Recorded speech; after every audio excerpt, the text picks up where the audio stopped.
know, for so long it's been an issue that's been swept under the rug.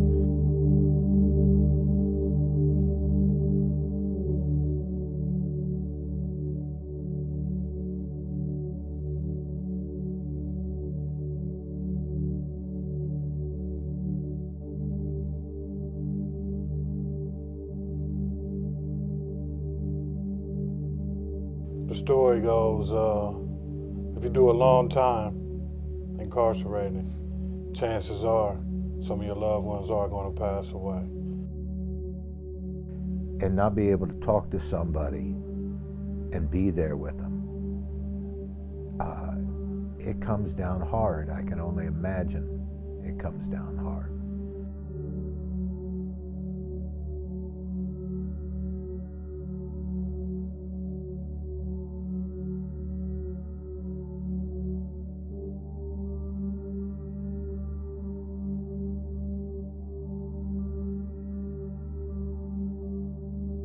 I recall an old fellow came up to me and he said, "You'll never know what doing time is until you lose a loved one." And I couldn't quite comprehend what he was saying, but I understood his reasonings for saying that. And throughout the 20 years that has passed by, now I understand exactly what he was talking about. The fact that how we lose loved ones while we're incarcerated. See, a lot of guys don't understand when you have grandparents and great-grandparents up in age, and you commit these acts that you're committing on the streets, and you wind up being locked up for them, and you're doing a long course, a lot of the times they're not going to be there when that term is finished. People are being penalized, you know, the penitentiary type thing, but at the same time, we want to, we've been given the opportunity as spiritual leaders to help. And I don't care whether you're a Muslim or you're a Jewish person, or a Catholic, I want to be there for you.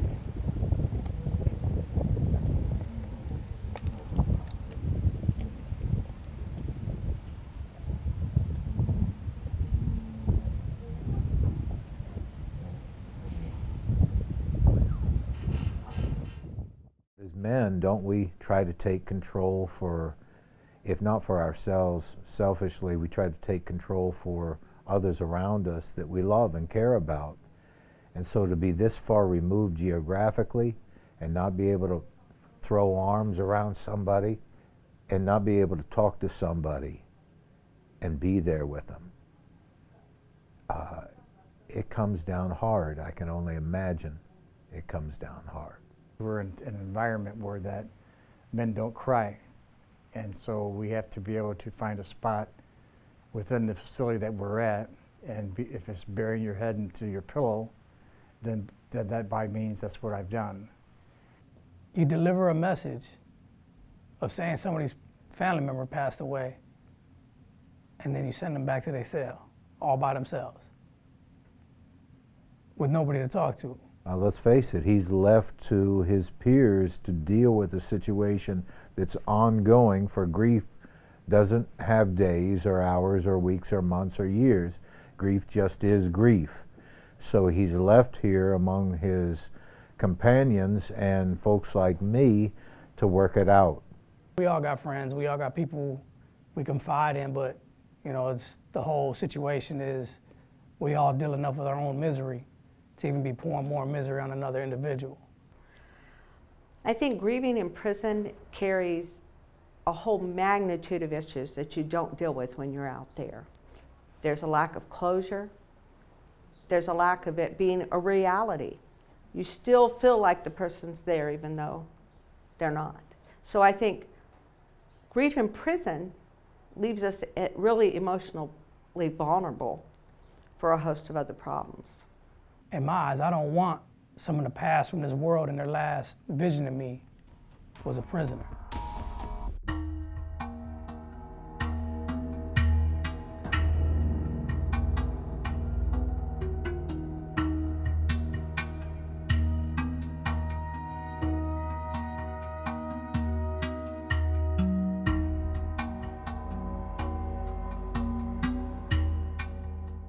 I've experienced a lot of death through my 20 years. Ain't really much to tell. I mean, you know, I'm locked up and missing mom, you know? I ended up losing my grandfather. It was my 17-year-old daughter. And I never thought in my wildest dreams that it would be my mom this soon, you know, or before I can even get back out to her. You have so many more questions you're gonna ask. He was 14. He actually died 4 days prior to my incarceration. And I lost my mother and my father. I lost my mother February 27, 1994. Then I lost my brother January 27, 1995. Then I lost another brother September the 10th of 1995. And then throughout the years, I lost my aunt and my uncles, and they're all gone. All my dad's side and my mom's side, I think I have one uncle left on my father's side. The rest of them are gone. The one that affected me the most was my father. The first loss I had was my great-grandmother on my father's side. I lost both my parents. I found my stepdad. He died in a large heart. He was sleeping by my kids, and my mom OD'd.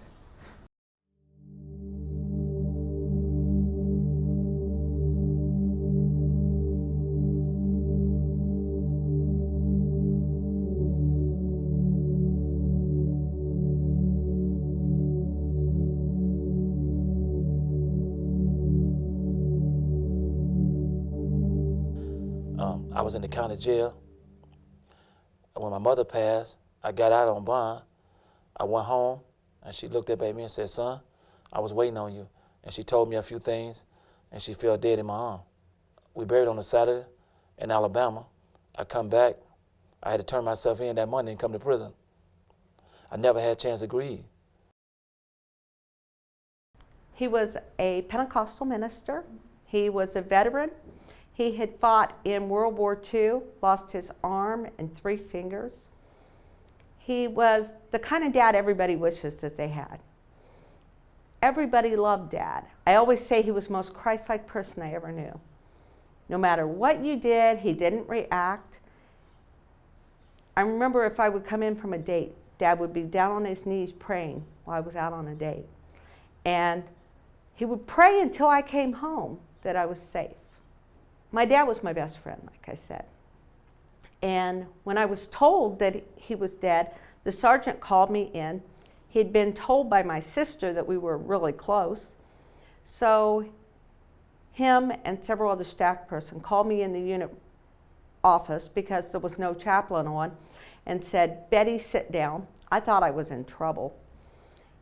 And they said, "Your dad passed away."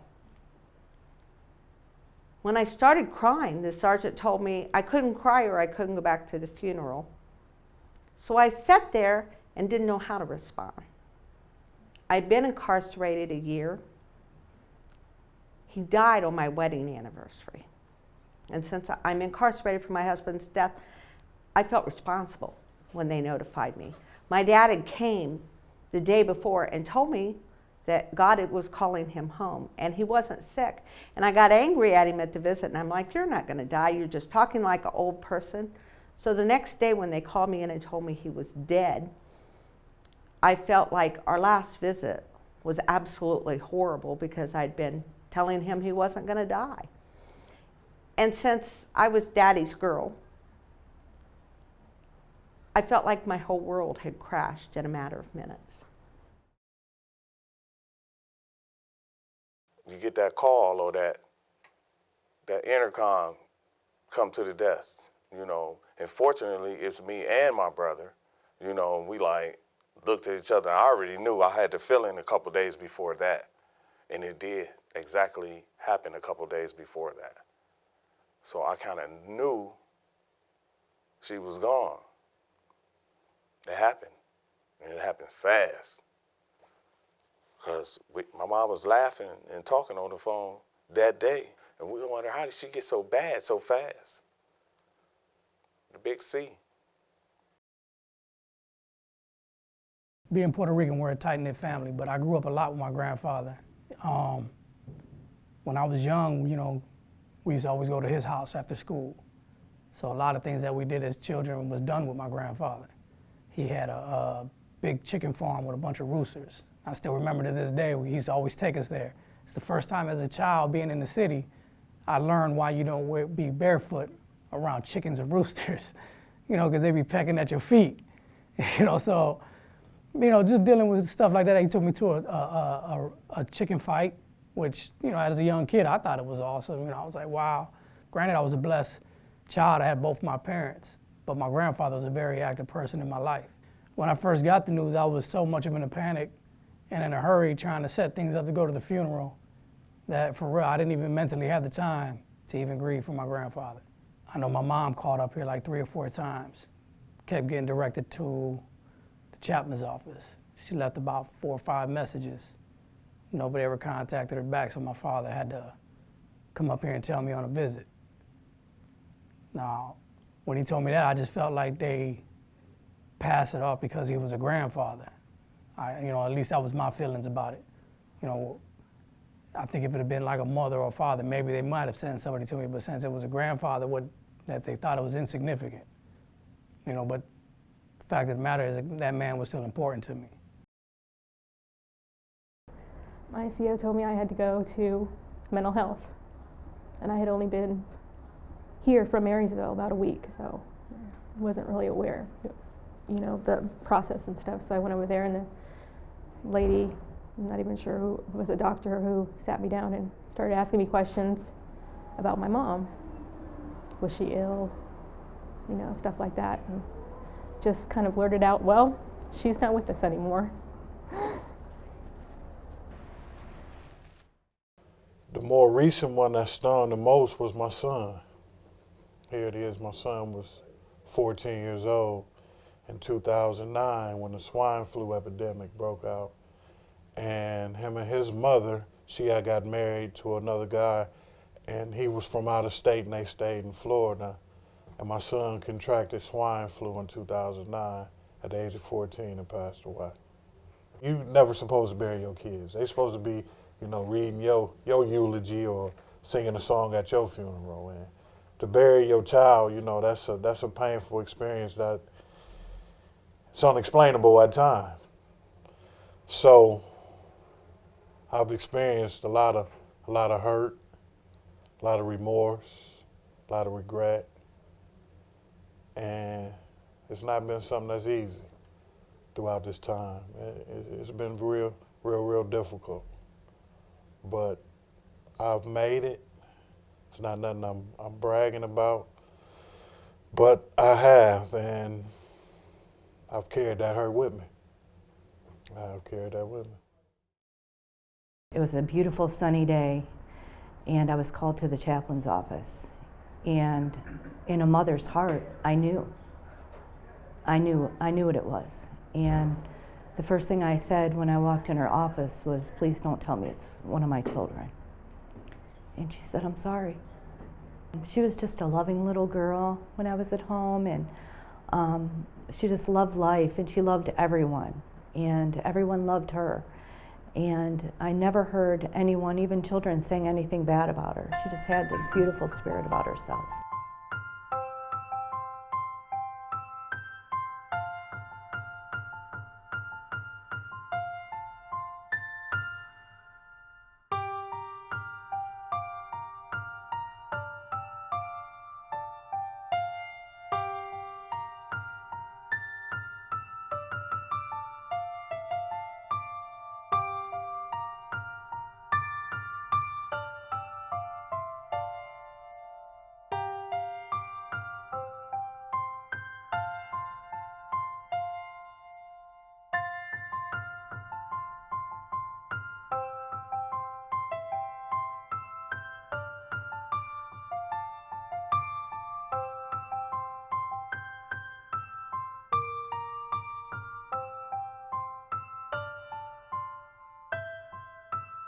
Back in 2011, after all the losses that I've gone through, I was sitting in my dorm. I was in Marion, and my name was called over the PA, so I went to the front office, and they said that you need to report to case manager, so I did. And not knowing what to expect, so I walked down his office, and I spent 18 years in Marion, so they knew me pretty well.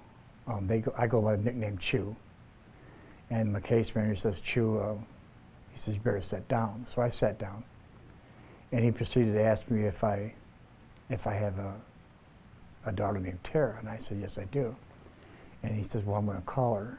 And he says, before I do, I need to let you know that your baby, Chelsea, has passed away. Those words were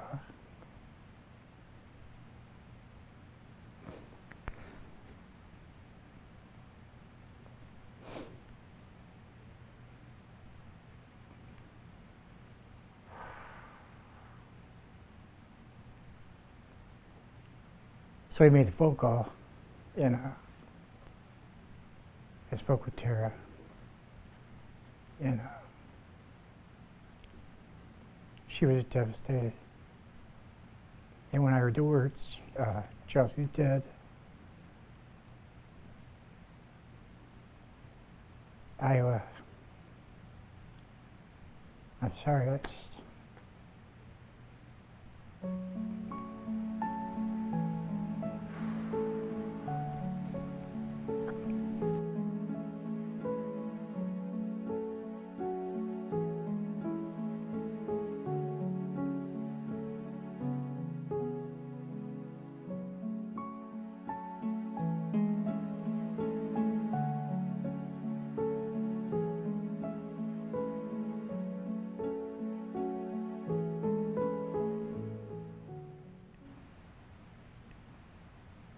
It's as if it's just, you're talking about just right now, it's just as if it's just happened all over again.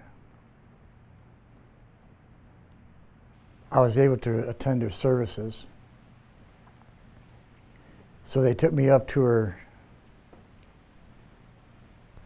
thank you, to where she was being shown.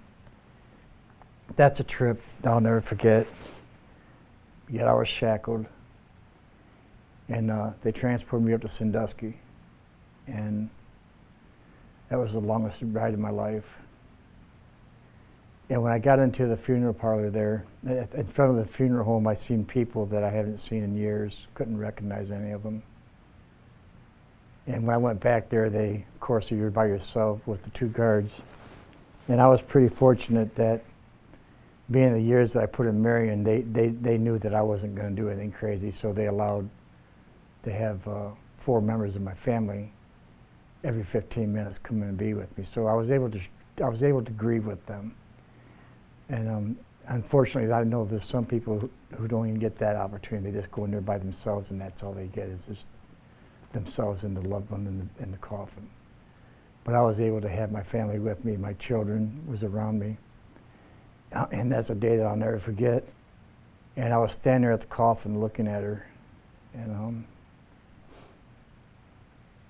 I had her sister was beside me, my other daughter, and my oldest daughter was up with her, and then I had this young man beside me, and it was difficult. And I thought I was going to drop, and I felt the young man, he put his hand around me at my waist and caught me. And I turned around, looked at him, I said, who are you? And he looked at me, he says, Dad, I'm Brandon. And it was my son, who I hadn't seen in 20 years.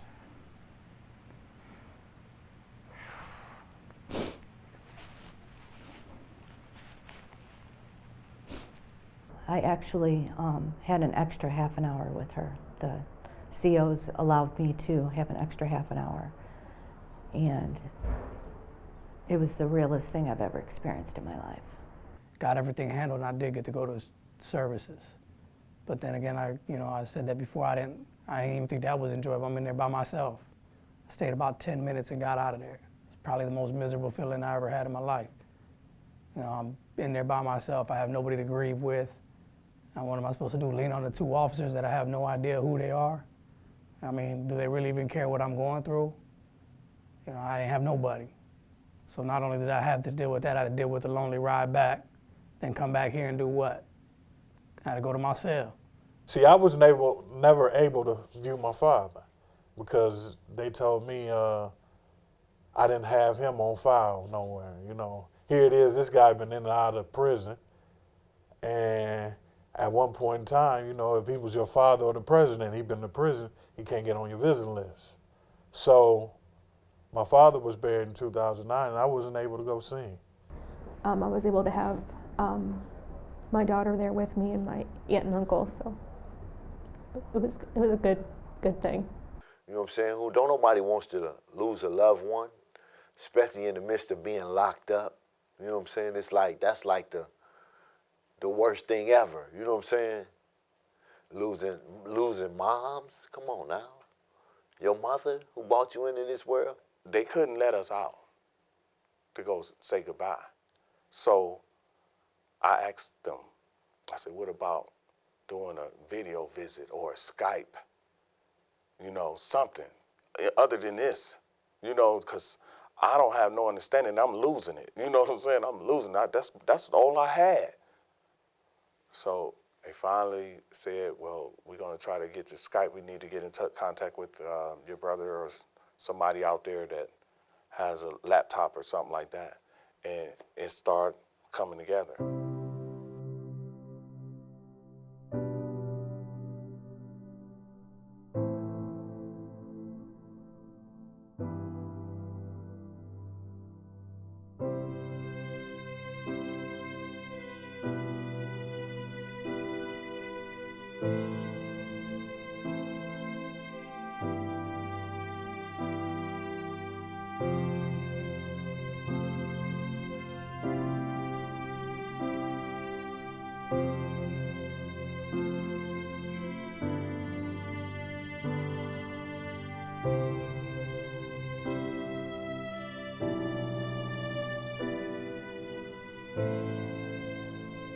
God made a way to where you could see your mother and your brothers and your sister and your uncles, your aunties, and you know what I'm saying? Stuff like that. Man, it really helps. You know what I'm saying?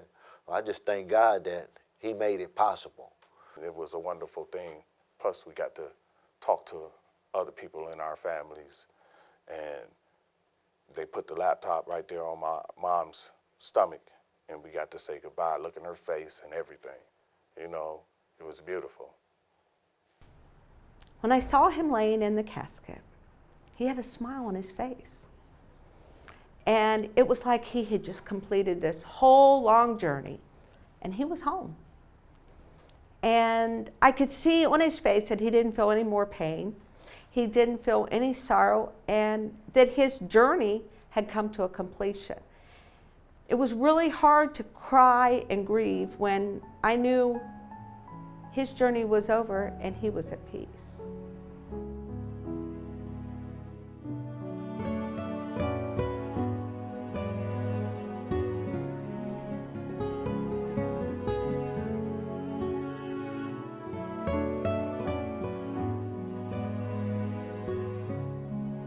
I just miss him, you know. I just wish I could have been there. You know what I'm saying? Because I feel like if I was there, she'd still be alive. Because I was taking care of her as much as I could when I was out. Then I caught this case, and it was downhill from there. Stuff that I know I could have changed out there for her, I would have, you know. But I can't do anything in here. They begin to feel guilt. I'm here, it's all my fault, and those kinds of things. So these are some of the things that we have to try to process with them. You know, like I said, I haven't shed a tear for moms because I know where she's at. I know she's saved by the blood of Jesus Christ. So, you know what I'm saying? Why should I be mourning and all bent out of shape? But it's always seemed like I would have that thought, like, man, like I do every other day or something, or 2 or 3 times out the day and say, man, Mom gone. to tell the truth, a lot of that has been bottled up. I call myself an expert at dealing with what I'm dealing with inside and not letting it affect you or my everyday life. Dudes try to dodge it, move out the way, you know what I'm saying? You know, but I mean, that's just the norm. Don't nobody wants to go through no pain. His last vision of me was a prisoner.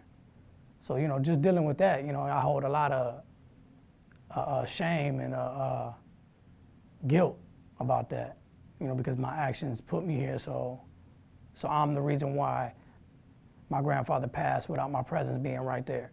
I question in the beginning, because there was a life lost in my case, that if this was kind of payback, that my daughter was taken is kind of like a payback. The reason why I'm incarcerated is back in 1995, I was behind the wheel of my vehicle, drunk, and the outcome was fatal, and 3 people had passed away, 3 young college students, and I maimed 2 others at the same time. So death has been with me from that moment on. There's been years that I've gone by, and it's so hard to forgive myself for what I've done. The shame, the guilt, the pain, the burden that I carry, it's very heavy. The lives of 3 people, all because of my senseless action. And that burden, as heavy as it is, I could never really relate to the family members about how they feel. Something I gained out of this was, it's such a hard lesson to have to learn, but the lives of 3 college students that I'm responsible for, I now know what their parents are feeling. So I know the pain that I caused them from the loss of my loved one, my baby. And as much pain as it is, I now relate with them. It's difficult to express one's emotions during that time in prison, and you know, they're locked in and tied down. I'm not talking about the walls, I'm talking about in their own spirit. They're locked in and tied down and unable to really grieve or even cry in some cases. I was hurt. I was totally hurt. I'm hurt from all of the things that I done put her through over the years. Me, my brothers and sisters, we put her through a lot, and she still stood strong. I know he loved moms just as much as I love moms. You know what I'm saying? My brother Dion. Me, I'm more secluded. You know what I'm saying? And it's like I will hold it in. I don't, you know what I'm saying? I don't too much really be expressing myself like I should. Our emotions is like a hot water tank. And a hot water tank, we know, has a release valve. And if there's too much heat and too much water, that release valve is going to keep it from exploding. That's what I'm hoping that I can be, part of that release process so that one can mourn properly. And I looked toward to a couple of friends of mine that I picked up along the way that was good to me, and I used them as a shield, as a body shield, as a family in here to help me go on. When you build the bonds of friendship in here, which is a very strong word, and so if you do have the right to call somebody a friend, then you have an extraordinary bond with somebody. Just because we're men doesn't mean we can't open up and be a little vulnerable with each other, especially in a time of need. Because I know I handled mine on my own, and it was a battle. It was a long, hard battle. I didn't open up to my parents. I didn't open up to my brothers. I didn't open up to friends. I did it on my own. And I probably grieved longer than anybody else, but nobody would ever know because I only grieved when I was in the solitary of my cell. And it was rough. So I started dealing with it on my own, and I didn't want to bring it to my parents and my family on the street because they were grieving already. You know, how can I be the rock for them if I'm in here grieving also? I don't have anybody in here to talk to. Actually, this is the first time I've had since the death of my child that I was able to sit down and talk about it. My support network is excellent from the streets, excellent.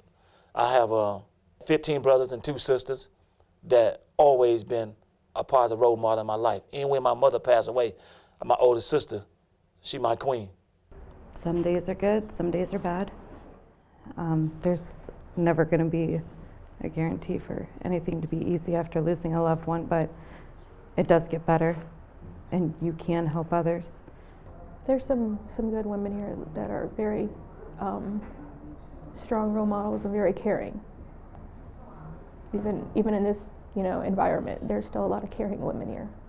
If you're going through anything consistent of a loved one passing away, hey, reach out and try to find a friend of yours that you feel comfortable in here and lay on his shoulder, man. Because everybody has experienced something in their life, and they might be able to help you.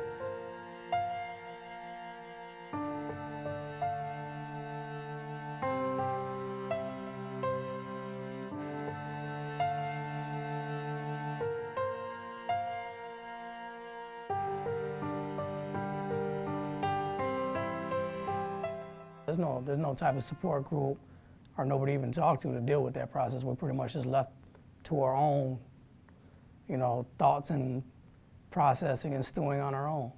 A lot of things that, we going forth to programming about, this should be one of them. This should be an important one, about how to deal with grief. I would hope that the people who see this and come back to the drawing board like, hey, we got to change this. We got to better this, because there's a lot of people with the grief that I have. I try to help them. I have 2 programs to bring out these emotions. One is anger management I do, and one is the purpose-driven life. And we're able to really go deeper into how a person is feeling. Well, I actually started a grief and loss support group called Lost Behind Bars. It's open discussion. We talk about different subjects like different funeral types, the different ways people grieve. Some people celebrate, some people close themselves off, traditions, and we talk about steps to help us get through the process in prison. There was a young lady that lost her grandmother, and she raised her. It was like her mother. And to this day, she's been home 2.5 years. She still writes me and contacts me because of that group. It was a lasting impact on her life. Some guys, you don't even get the courtesy of going to, wishing people away, before they bury.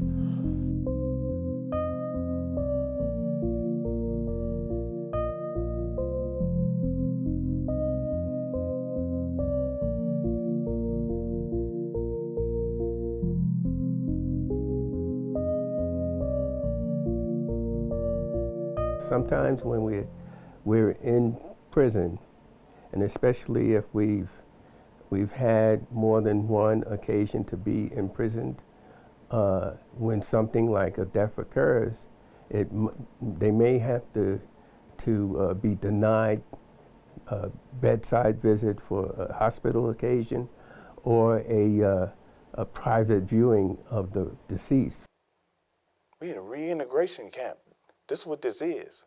And we kind of work hard over here. And we do things that we have to do to try to get out of here. Well, there's natural barriers in a prison situation. There's going to be these barriers that you try to overcome as someone that needs to walk alongside an inmate, because there's rules. Security and safety comes before I can act as a spiritual leader. And so that's going to present some barriers, but it's not overwhelming in terms of lack of opportunity. I think follow-up is important. Once it happens, follow-up is important to see how it's affecting a person, because then the bottom line is, are you helping, and can you help a person to mourn in a situation? To me, what's expected of any staff member at an institution anywhere, all right, is to understand that the very people that are in your care are indeed people. You know, you're in this funeral home and it's just you and 2 officers.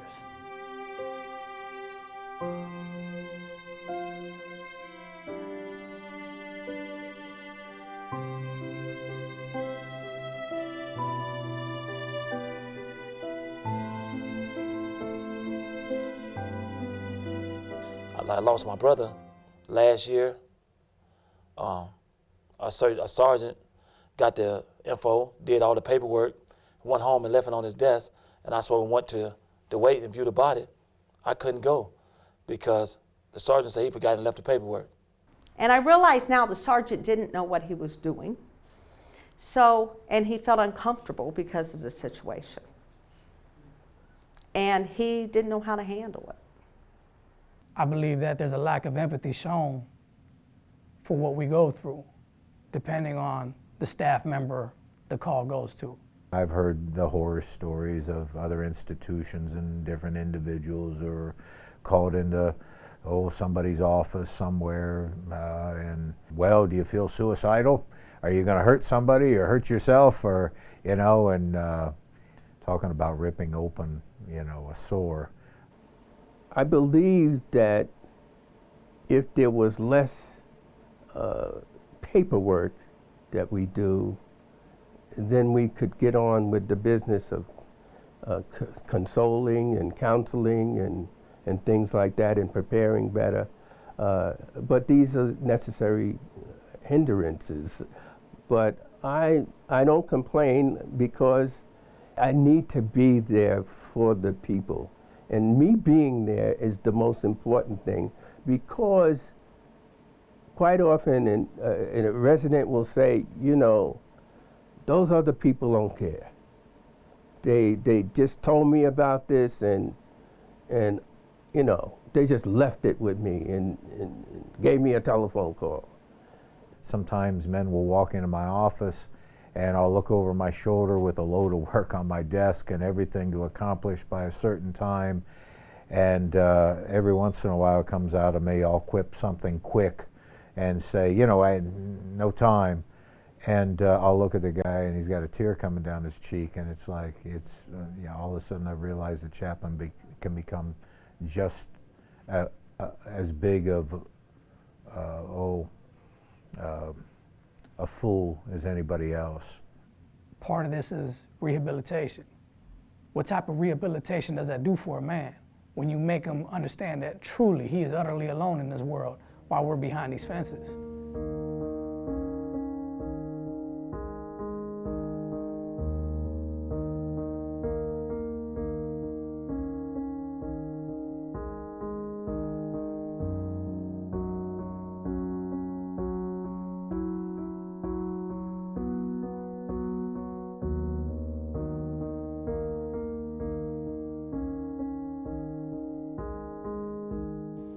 How do I do it?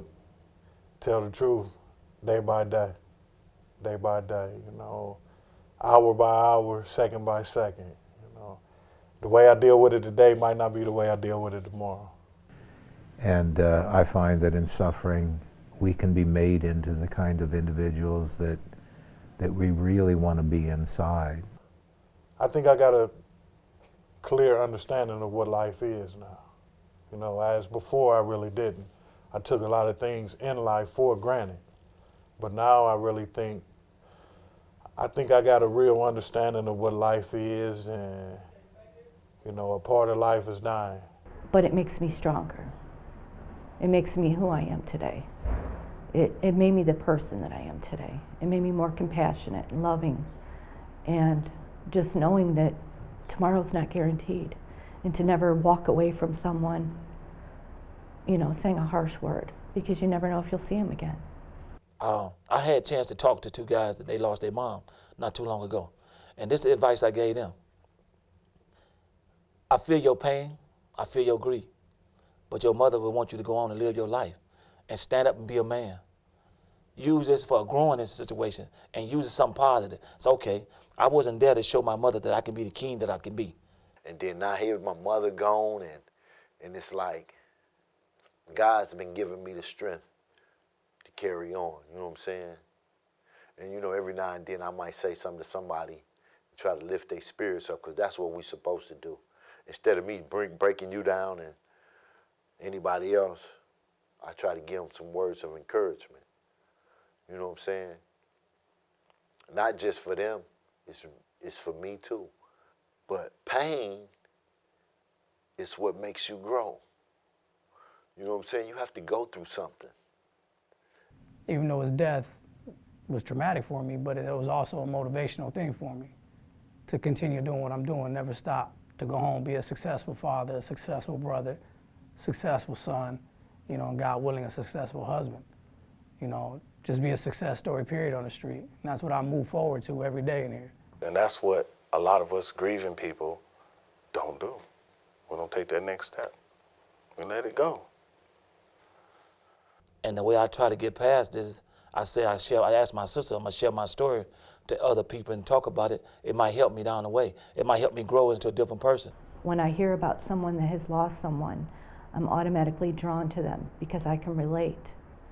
And it's just a bond you share with someone that you have to go through. Don't make the same mistake I did of trying to battle it alone. I mean, like I said, I understand that we all have our own misery while we walk around here, but it doesn't change the fact that we're all men who care. For me, I think it got easier because I took the memory of him and took my compassion for him and my love for him and used it to drive me forward. For me, I got my wife that I lean on and I talk to about it. You know, his 20th birthday was the 27th of January. He'd have been 20 years old. So, you know, we still remembering, we still loving. I still envisioning, you know, thinking how he would look now as a grown up. Tell the truth, I keep a lot of happy thoughts to keep away from the negative, you know, because it's real easy in a controlled environment to be negative with, you know, something that's so enormous that you don't know how to deal with.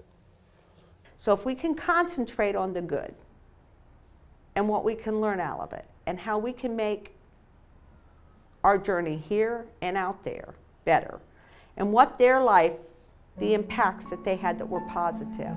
And we look at those, and we look at the good times we shared. The bad times seem less significant. In my everyday walk, I walk as if they're still here. They're still, you know, looking down upon me, saying, you know, that's my boy, and I want to do right by them. Even though they're earthly, they're not here, but in, you know, spiritually, they're still with me. So I carry that, and a lot of things that I do, a lot of interactions I do, I try to be upstanding with those interactions with people that I encounter with, in hopes that, you know, they looking like, dang, dude's still a good dude, you know.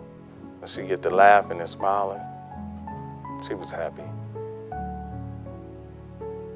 I take that to heart. That's what I remember most. That's what I'm gonna keep with me, is her smile.